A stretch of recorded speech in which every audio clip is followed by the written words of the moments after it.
Let's turn to the September quarter economic growth numbers out today. The quarterly rate of 0.4% was lower than economists' forecasts. The annual rate of 2.1%, though stronger than the 2% that was revised, as Ed said in the June quarter, is certainly lower than it was expected to be. The good news is that private investment grew 2.9%, which contributed about half a percentage point to that growth. This is the highest quarterly private investment growth seen since the March quarter of 2021. It was largely driven by data centres and artificial intelligence investment. But in the same period, public sector growth, the government, that was up by 3% after 3 consecutive quarterly falls. Renewable energy and water projects drove that growth. It remains, though, that the economy, though growing faster, continues to grow more slowly than the government is spending money. 2.1% for the economy, 2.6% for government spending.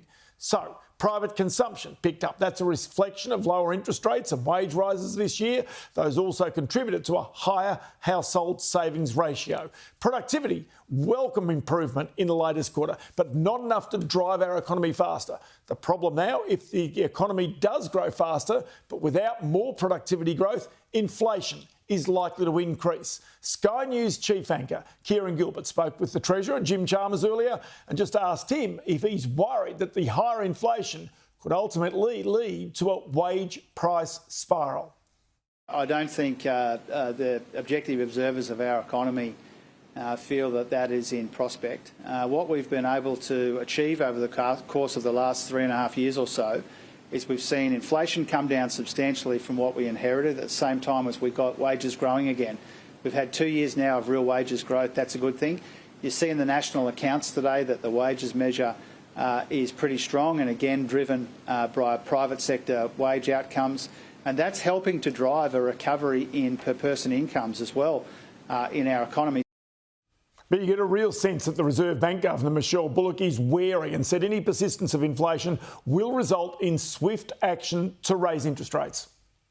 If a lot of it's temporary, we can look through it and we will start to see the trend back down towards the midpoint again. If it's not and it's more persistent, and we'll get more information on this in the next couple of months, then that's suggesting it to us that the demand pressures are persisting, and that might have implications for the future path of monetary policy. It will have implications for the future path of monetary policy. Earlier today, I spoke with the National Australia Bank's Chief Economist, Sally Auld, at the bank's head office in Sydney. Sally Auld, always good to chat to you. I just want to know, is the Australian economy growing fast enough right now? Yes, Ross, I think that's the answer. We're basically at trend growth. So we saw the economy grow 0.4% in the third quarter of this year. The annual rate a little bit above 2%, which basically is bang on where the RBA sees trend growth. So, we're effectively there. That means we're pretty much using up all the capacity in the economy, and there's not a whole lot of scope to push the run rate of the economy much higher than the low twos. I want to ask you about that because the long-term average growth rate of Australia's economy is 3%, not 2%. So what happens if we try and push the economy more towards that long-term average of Australia's economic growth? No, you're exactly right. So we're used to sort of growth in Australia of around 3, but like I said, we're sort of stuck at 2, and that's largely a function of softer productivity growth, which we know has been quite an important topic of debate and consideration for the government and policymakers. If we try to get back to 3, effectively we're going to have demand growth outstripping the supply capacity of the economy. And that means basically too much demand chasing sort of too few workers or too few sort of factories, and prices will go up. So prices go up, inflation goes up, the Reserve Bank then has fewer options, doesn't it? Correct. So in that sort of environment with accelerating inflation, and remember this is a central bank where already they've been surprised on the upside by inflation in the third quarter. That was stronger than they had anticipated, at least in their forecast. So the starting point for this is not as good as it possibly could be. And I think that probably tells you that the RBA has a pretty limited tolerance for any signs that the economy might be starting to push beyond those capacity constraints. How much of this capacity constraint is about government investment, government spending? Because it would seem as though many people believe that the government, the federal government, state governments, have crowded out the private sector.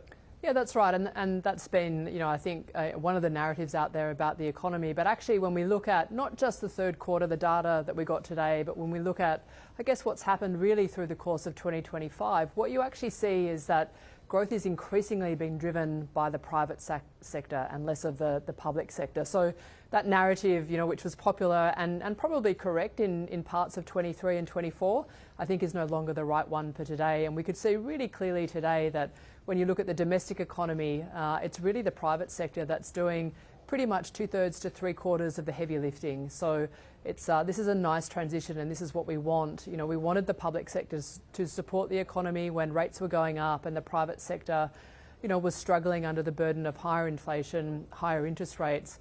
And now that both of those constraints have been eased somewhat, rates are lower, inflation's come down, we're starting to see the private sector pick up, and that's actually a good thing.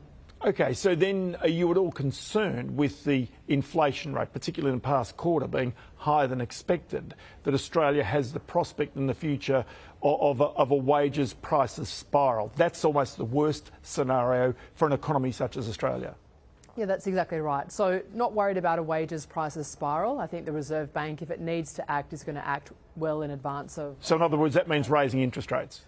Correct. They have one lever. It's rates up or rates down or rates unchanged. And if they're facing into an environment where it looks like the inflationary pulse of the economy is accelerating, and like we said, from not so great levels as the starting point, then I think they will be quite sensitive to that. Okay, but you can understand that if wages are growing stronger than the inflation rate, 3.8%, then business must respond. They need to put their own prices up. That's where I wonder about just where that goes to. So you're saying if that does feel as though that's a risk, the Reserve Bank then is likely to act and raise rates? Yeah, I think they've been quite clear about saying, look, if the economy is travelling at capacity, that's okay. That's broadly consistent with inflation, hopefully coming a little bit lower over the next couple of quarters. But if we start to push beyond that and we start to, compete for inputs into production, whether that's labour or something else, then that's when we start to see upward pressure, and that's when on wages and eventually inflation. And that sort of scenario for a central bank whose target is 2.5%, and that's what they really need to anchor to, I think is one that they just probably have, quite limited tolerance for. The good thing is that the starting point for all of this in terms of the broader economy is pretty good. Like, growth has picked up nicely this year. The labour market's pretty close to or at to full employment. And so if we do face into some challenges in the year ahead, I think the point to remember is that we're starting those challenges from a good place. Okay, so where are your own forecasts? I know a lot of economists, a lot of banks have changed their own forecasts of interest rates over the next 12 months. What's your own sense of where they go? Yeah, so we've got the bank on hold for the foreseeable future. So I think we're very comfortable with this idea that actually this economy doesn't need any more interest rate cuts. So, growth is picking up, inflation's a bit higher than the bank would want, the labour market's at full employment. The global economy has actually turned out to be better, this year than perhaps we all thought 6 or so months ago. So it's really hard to argue that the bank needs to lower rates. This is an economy that doesn't need that. And then I guess the question is, what chance are we sort of putting on the fact that actually, maybe if the economy continues to pick up and we do start to see inflationary pressures emerge again, does the bank have to respond to that?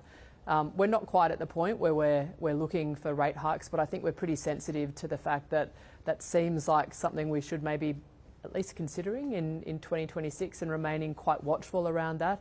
And I think that the key to all of this is that if we get to that point, the important thing is that we're unlikely to be staring down the barrel of a really aggressive tightening cycle or materially higher interest rates. This will be, I think, the way I would phrase it, is just a modest recalibration of policy where the bank just sort of thinks that it needs just to tap the brakes a little bit, but not a lot. I'll tell you what, Sally Auld, always good to chat to you. Many thanks for your time. Thanks very much, Ross.